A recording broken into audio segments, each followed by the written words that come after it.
The most important skill in cracking UPSC mains examination is without a doubt your answer writing skills. Always remember that your answer sheet, your answer copy is actually your visiting card to the examiner or to the UPSC. Write in such a way that they shall be interested in meeting you. Your answer shall leave such an impact on the examiner that he shall be forced to think that you are the most suitable candidate to be an IAS.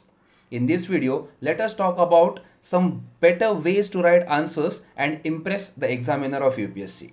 My name is Madhur. Welcome to my channel EduNation. Let's start learning. Now, first of all, let us talk about some general points that you shall remember while writing your answers.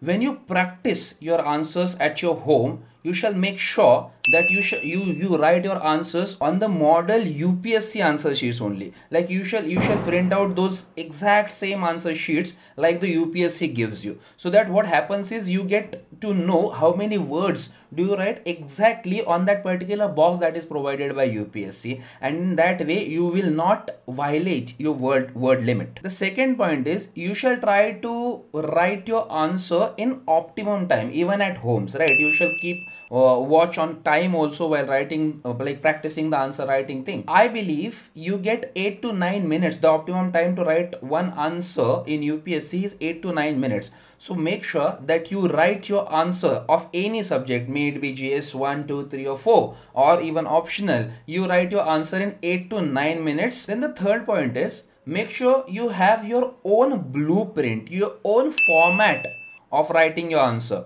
And by format, what do I actually mean? And like generally there is a common blueprint that there has to be an introduction, there has to be a body, and there has to be a conclusion. But in order to write a good answer or an impressive answer, let me say, then you have to have your own blueprint of writing the answer within the same format. Now, how does that work? We are going to discuss in the latter part of this particular video. And the fourth general point is you shall practice writing full test on daily basis, I believe, at least till, let us say, till 15th December, and from 15th December onwards, I believe you shall not completely stop. I understand that exactly before like 1 or 2 weeks of the examination, you get very anxious and you just want to read a lot. I understand that particular thing and I have gone through it already. But I suggest that you shall not leave or quit your answer writing practice 1 or 2 weeks before the examination. Actually, I want you to continue your answer writing practice for at least 1 or 1.5 hours every day, even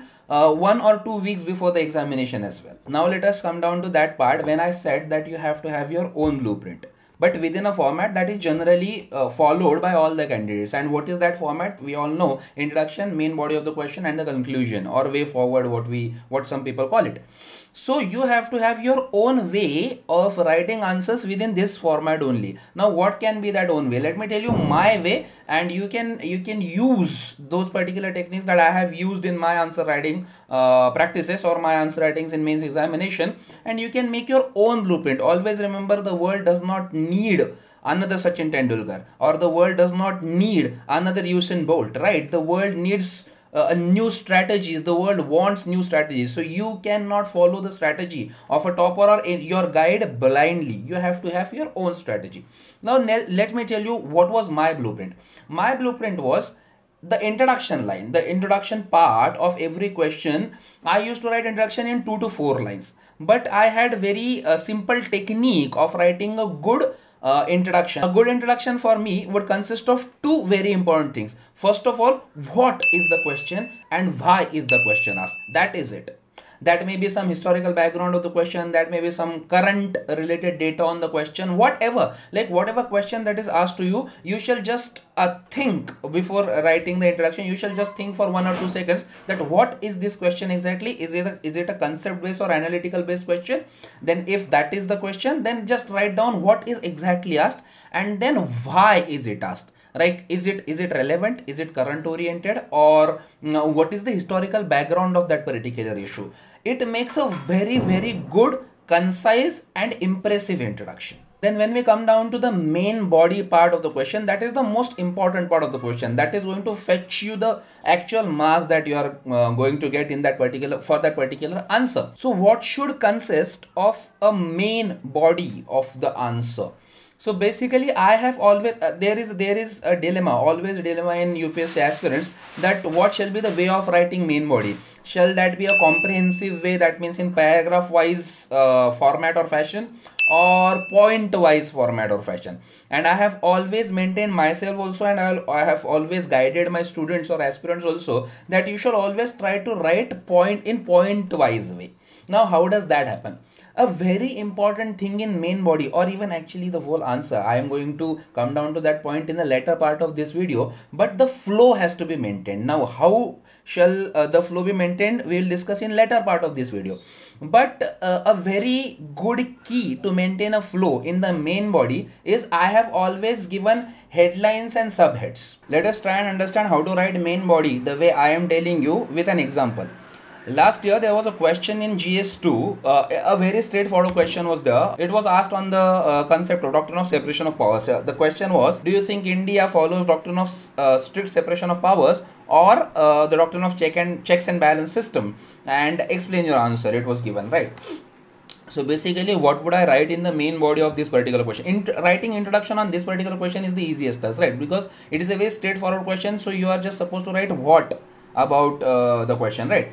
But when we come down to the main body, then what are we supposed to write? It's the first subhead is the first part of the question, that do you think India has strict separation of powers? So first of all you shall write about what is strict separation of powers, then the in point wise fashion again, alright. Then in the second subhead I would write what is checks and balance system, because that is the second part of the question which needs to be addressed. So in the second subhead I would write what is the checks and balance system. Now in the first part also, when I'll be writing the strict separation of powers, I'll give the facts, because that makes authenticity of the answers also, right? Your answer has to be authentic in order to get good marks. So I would write the fact, like article of Indian Constitution which talks about separation of power, and then I'll write about checks and balance system also. And then I'll compare, like in the main body I have always maintained that with heads and subheads and points, if I can in a flow, I'll definitely draw a tree diagram or a chart or a pie chart or a table or any kind of schematic if I can do, right? So in this particular question I can definitely draw a chart explaining what is strict separation of doctrine of strict separation of powers in the US, and checks and balance system in India, or what kind of separation of powers do we have in India. So those charts can be, that table can be made in a very distinctive and very beautiful, impressive manner. So I would do that. That will consist of my main body, because I have addressed almost everything that is asked in the question, and then I will conclude my answer. So it is a very simple but a very impressive way to write your answer, because always remember, everybody in this race is following the same type of material, is following the same type of coaching guidance, is following the same type of practices. So how will you differ in your answer writing than others? So this is the way you can differ, right? Because everybody does not draw flow charts, everybody does not draw tree diagrams, or everybody does not write in point wise fashion. So I would like you to write in this particular fashion. And then the last part of the question is definitely a conclusion. Always remember, conclusion has to be very concise. It can be a summary of a complete answer that you have written. My technique used to be, if I was confused in writing conclusion, I would write down the summary of whatever I have written in a positive or way forward manner, and never give the headline like conclusion, right? Do not, like when I say ki you have to give subheads or headlines and subheads, do not ever write down like introduction and then the main body and then the subheads of the main body. No, do not do that. So in at the time of conclusion, do not write conclusion. You may write way forward, or what we can do, or what the future holds for us, right? Be a little bit creative there, right? Do not say conclusion typically, and conclude your answer in a positive or optimistic way. Okay, always remember that you have to give some visionary conclusion, some optimistic conclusion. Conclusion shall never be pessimistic. Now let us come down to a part that what a good answer holds. I have explained what is a blueprint or what is the general format of writing your answer. You can make your own format, you can make your own blueprint and write your all the answers in same fashion, because that is how your paper looks very good. But now let us come down to what a good answer holds. The first point about a good answer is write exactly, inverted commas, write exactly what is asked.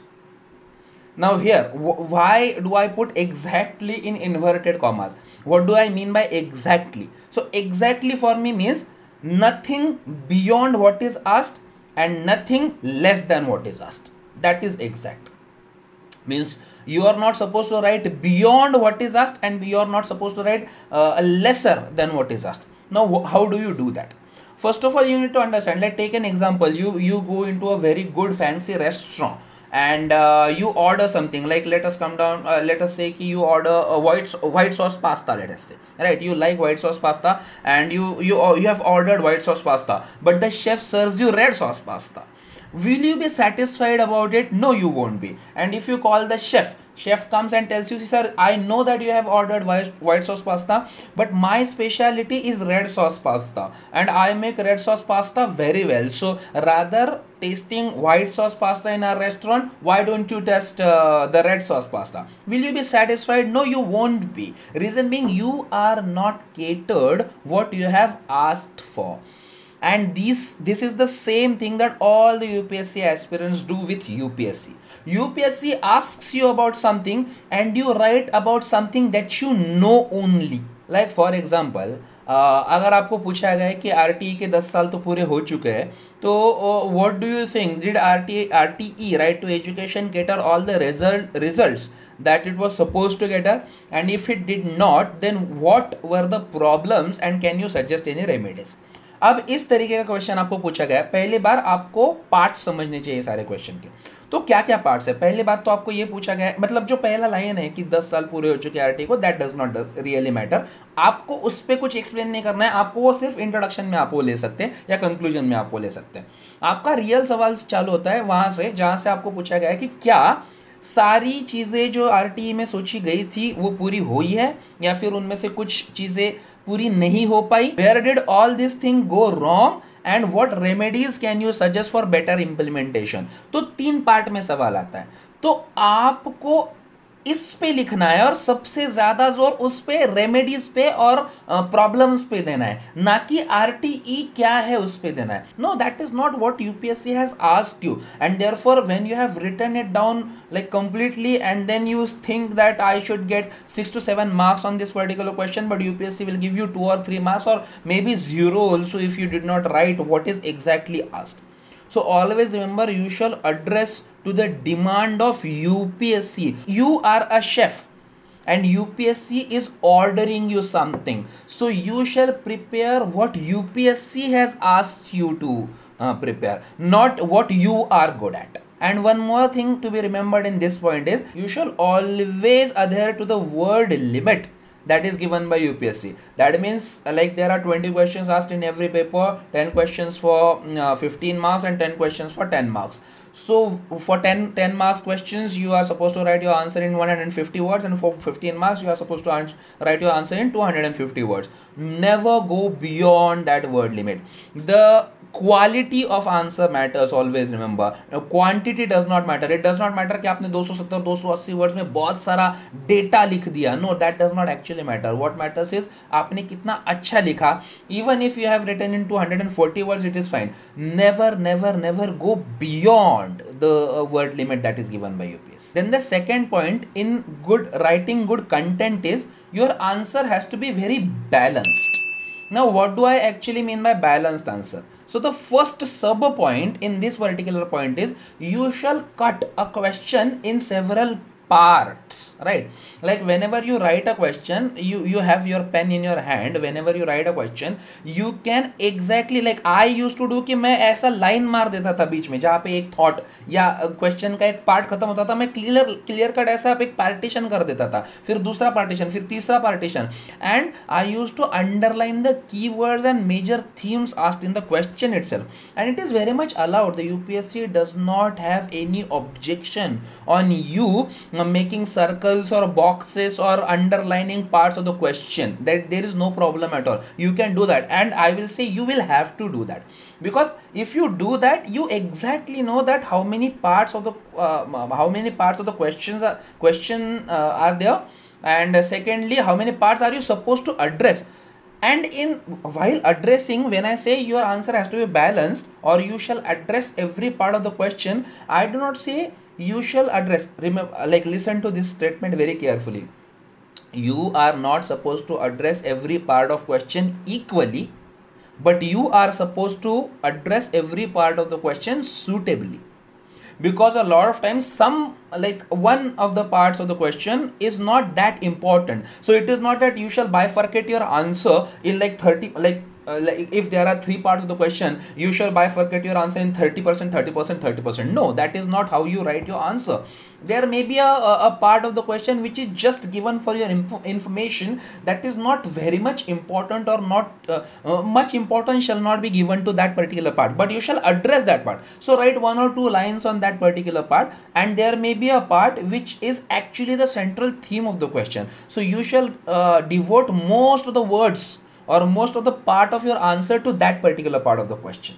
Are you understanding what I'm trying to say? I believe you all people are preparing for mains examination right now, so you are actually understanding what I'm trying to say. I cannot give example by taking question all the time, because the video's length will be too much, and I do not want the video to be too much lengthy for you. I can explain with a question also, but that takes a lot of time. So I believe you are understanding what I'm trying to say.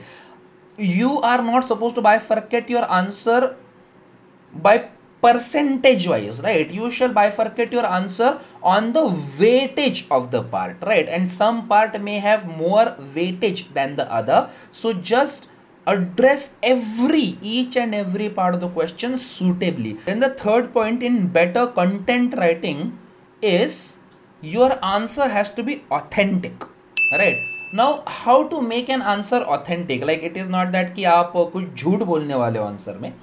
झूठ बोलने की बात नहीं होती है, लेकिन मैं जो बोल रहा हूँ उसके लिए क्या मैं कुछ प्रूफ या फैक्ट्स साइड बाय साइड बोल रहा हूँ. Like if I am talking about reforms in civil services in India, and if the question is asked about parallel entry, what do I think about parallel entry?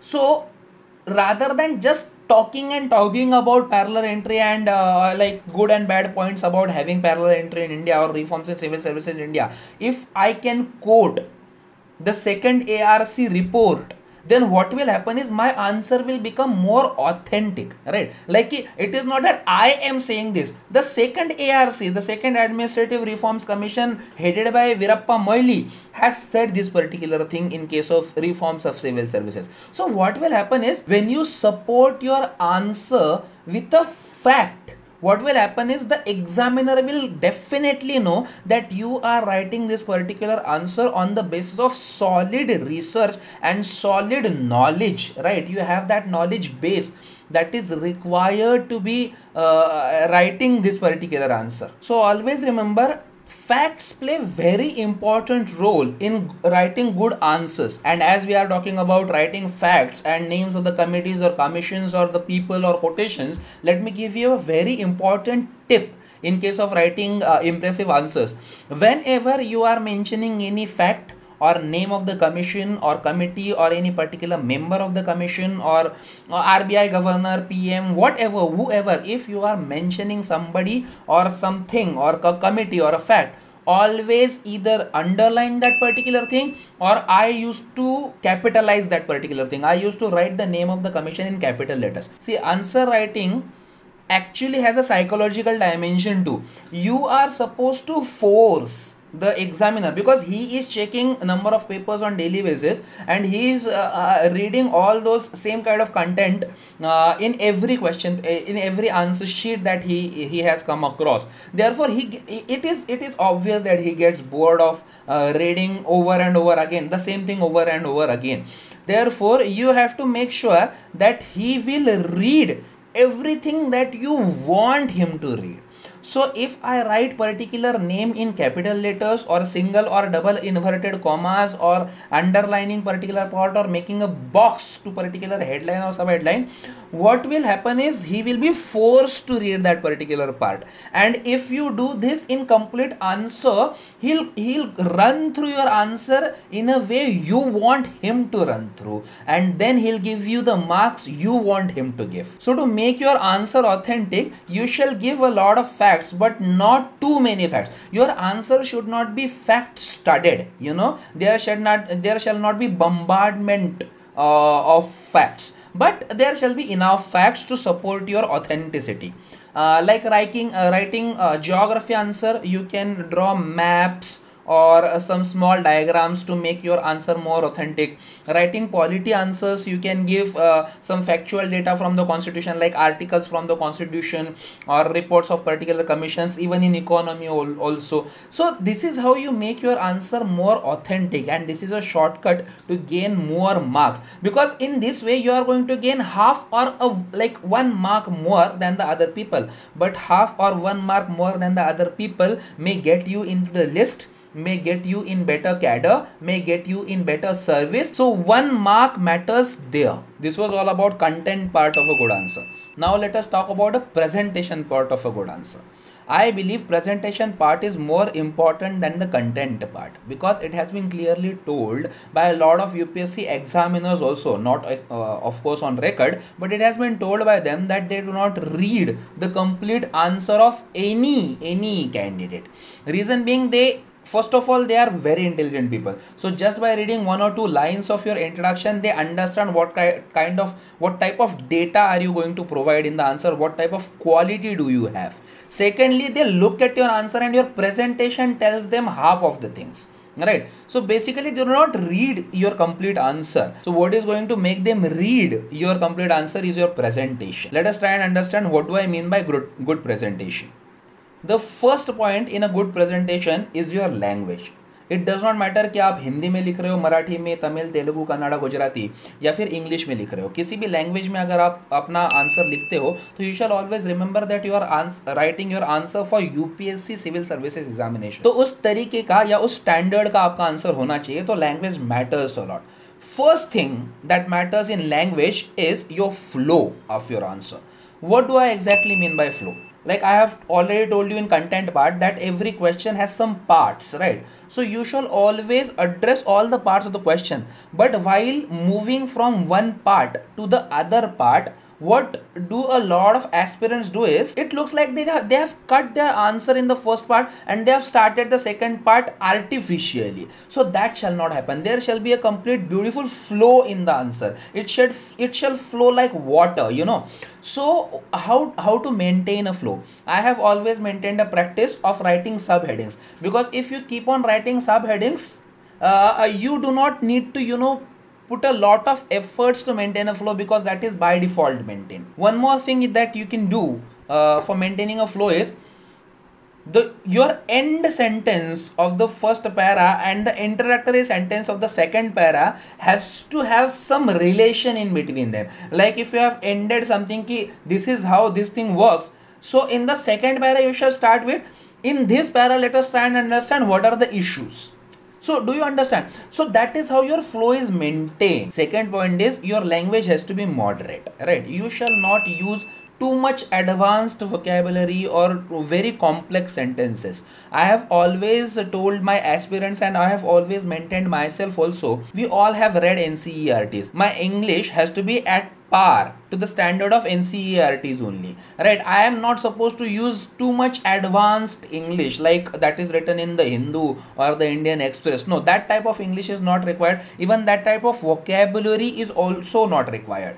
I require very simple sentences. I think you shall write very simple language, but simple language does not mean very elementary type of language. I use the word moderate language. That means a language that is understood by most of the people. So in that way, you are supposed to maintain that you shall not commit any grammatical or spelling mistakes. A lot of people have this common question to me that, sir, we believe that only in language paper your grammar or spelling is checked or it is considered, but in GS it is not considered. No, how can you say that? Because if you are making spelling mistakes every now and then for like even simple spellings, like you are making spelling mistake in writing parliament or in writing mountain, then of course the examiner is going to get irritated, and he is not going to cut your marks just because you have written a wrong spelling or wrong grammar, but he can cut your marks in any possible way because you are irritating him. Then the second important point is you shall use subject specific vocabulary.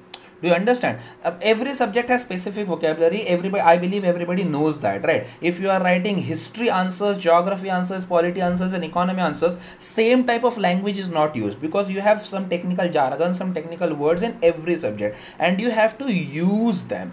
If you are not using, if you are using too much of a layman's language in every subject, that is not going to give that impact of a good answer on the examiner, because he shall know that you have read the subject from the textbooks or the reference books that are made exactly for that particular subject. Do you understand? So always maintain that you use the vocabulary according to the subject you are writing the answer for. The third and very important point, I always tell my aspirants that you shall not write your answer that you are explaining it to somebody who is very talented. You are supposed to write your answer in such a way that you are teaching something. You are teaching it to the to somebody who does not understand about that particular issue much. In that way, what are you going to do is you are going to put in lot of examples, you are going to use simple language, you are going to avoid lot of technical jargons. I have said that you need to use technical words, but a lot of technical words shouldn't also be used, right? So you are going to avoid those words. What will you do is you will draw a lot of flow charts, you will draw a lot of pie charts or tables in order to make that person who is sitting in front of you understand what you are trying to say. So always remember, while writing answer, try to communicate with the person who is reading that answer. Try to convince him why are you writing this particular data, and try to explain him that data that you are writing. And specifically for the people who are writing in vernacular mediums like Marathi, Hindi, Gujarati, Kannada, Tamil, Telugu, अगर इसमें आप answer लिख रहे हो तो बहुत लोगों का ये सवाल होता है कि सर हम इंग्लिश वर्ड्स कितना ज़्यादा यूज़ कर सकते हो.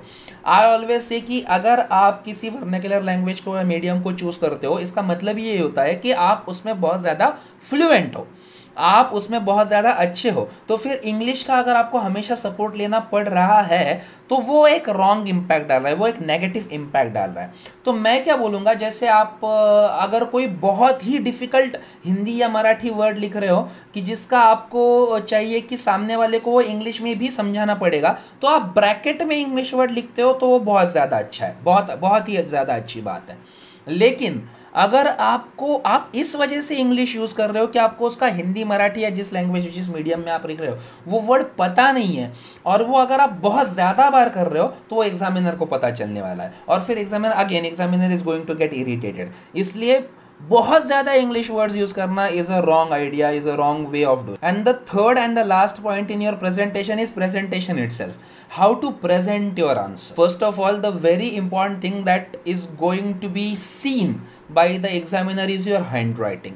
So I don't say your handwriting has to be too beautiful to read, but I would always recommend my aspirants to have your handwriting legible at least, right? कि मैंने एक बार देखते ही वो पढ़ना आना चाहिए, राइट. ऐसा नहीं हो कि जैसे कुछ लोग जो कर्सिव में लिखते हैं वो बहुत ज़्यादा कॉम्प्लिकेटेड लिख देते हैं. तो ऑलवेज रिमेंबर कि अगर आप कर्सिव में लिखते हो तो भी वो लेजिबल होनी चाहिए, या फिर किसी भी मतलब खराब हैंडराइटिंग ना हो. Are you understanding my point, right?